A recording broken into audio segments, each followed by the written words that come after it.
దేవుని నామానికి మహిమ కలుగును గాకకి మంచి సమయం ఇచ్చినటువంటి దైవజనులు మార్టినయ్య గారికి, అలాగే సైమన్ సొలోమోన్ శేఖరయ్య గారికి కూడా అమ్మగారికి వందనాలు తెలియజేస్తున్నాం. సేవకుల మీటింగ్లో పాల్గొన్న సేవకులందరికీ కూడా ప్రభుపేట వందలు. మేము మార్టినయ్య గారి ద్వారా వచ్చున్నామండి సామర్లకోట నుంచి. మరి దైవజనుల యొక్క వాక్య సందేశాలు కేవలం ఒక కాన్ఫరెన్స్గా అన్నట్టుగా వచ్చాం, కానీ ఒక గొప్ప అనుభవాన్ని మాత్రం ఇక్కడ నేర్చుకున్నాం ఖచ్చితంగా. మరి ఈరోజు ఉదయకాలం 3 గంటలకి మరి అందరినీ లేపి ఇక్కడ తీసుకొచ్చి మోకరించుట ఖచ్చితంగా నేను తీర్మానం చేసుకున్నాను. ఇక్కడ నుంచి మోకరించి కనీసం అన్ని గంటలు కాకపోయినా అంచెలంచెలుగా క్రమక్రమంగా వస్తుంది. కనీసం ముందు ఒక అరగంట, పావు గంట, అలా గంట సేపు నుంచి చేయాలని ఒక తీర్మానం చేసుకున్నాం.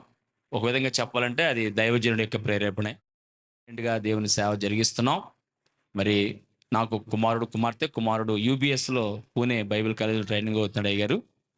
కాబట్టి మరి ఇక్కడికి వచ్చినప్పుడు ఉదయకాలం ప్రార్థన విషయంలో నిన్నటి దినాన్ని రాత్రి కొంచెం సందేశీయుని ఉన్నాం. ప్రాముఖ్యంగా ఈ ఉదయకాల సమయంలో ప్రాముఖ్యంగా దాని నుంచి దైవజనం చెప్పినట్లు ఎవరు భాగ్యవంతులు అనే విషయం చాలా అద్భుతంగా హృదయానికి తాకింది.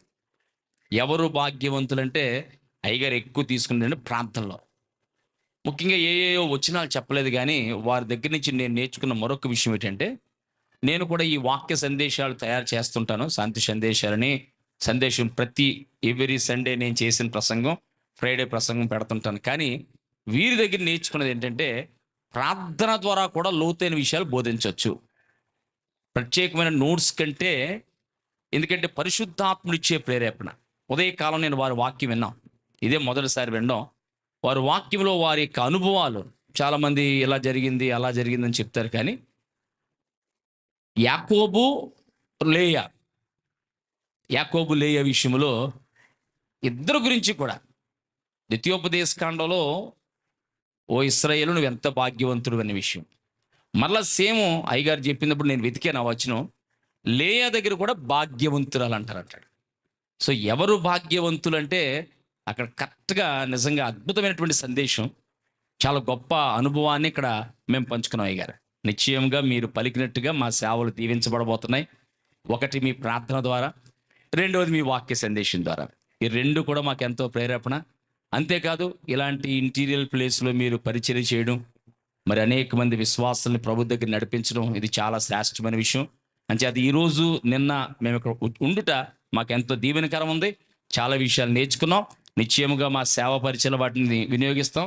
ఖచ్చితంగా మీరు మా కొరకు ప్రార్థన చేస్తుంటారు కాబట్టి మీ ప్రాంతంలో కూడా చాలా విషయాలు ఏంటంటే 3 సార్లు 4 సార్లు నేను విన్నమాట. పర్టికులర్గా కొన్నిసార్లు కొన్ని రాష్ట్రాలు మనకు తెలవండి. 28 రాష్ట్రాలు, 8 కేంద్రపాలిత ప్రాంతాలు. ఎంత స్పష్టంగా గుర్తుందంటే నిజంగా ఆశ్చర్యం. ఉదయకాలం కూడా ప్రార్థనలో కూర్చున్నప్పుడు గుజరాత్ అని, అస్సాం అని కొన్ని రాష్ట్రాల కొరకు మొదలు పెడతాం, కానీ కొన్ని మనకి తెలుస్తుంటాయి. కానీ అన్ని రాష్ట్రాల కొరకు ప్రార్థన చేశారు. అదే చాలా సంతోషించాం. మరి 2-3 గంటలు అలా మోకాళ్ళ మీద తడబడకుండా ఆ ఎత్తిని చేయి అలాగే ఉంచి మోకరించి ప్రార్థించండి. నిజంగా ఆశ్చర్యం. ఒక మంచి అనుభవం నేర్చుకున్నాం అయ్యగారు నిజంగానే. కాబట్టి ఇలాంటి అనుభవాన్ని మాకు నేర్పించినందుకు మరొకసారి మీకు కృతజ్ఞతలు తెలియజేస్తున్నాం. మమ్మల్ని తీసుకొచ్చిన మార్టినయ్య గారికి, కూడి వచ్చిన మీ అందరికీ కూడా హృదయపూర్వక వందనాలు. Thank you sir.